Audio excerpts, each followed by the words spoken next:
ওই গো শুনছো? কি? আরে দিনকাল বেশি ভালো যাচ্ছে না, ভাবছিলাম বাড়িতে একটা কালী পুজো করবো। বেশ তো করো। কিন্তু প্রতিমার যা দাম। হ্যাঁ তো কি? মানে আর কি, ওই দিন তুমি যদি একটু জিপটা বার করে একটু দাঁড়িয়ে থাকতে তাহলে প্রতিমার খরচাটা বেঁচে যেত।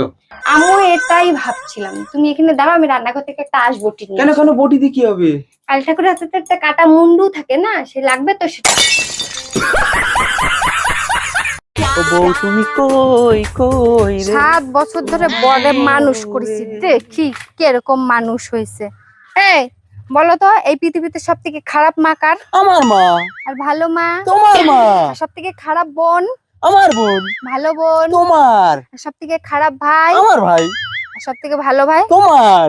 আর সব থেকে খারাপ বউ কার? আমার বউ। আর সব থেকে ভালো বউ? অন্যের বউ। ভুলে গেছি। ভুলে গেছি।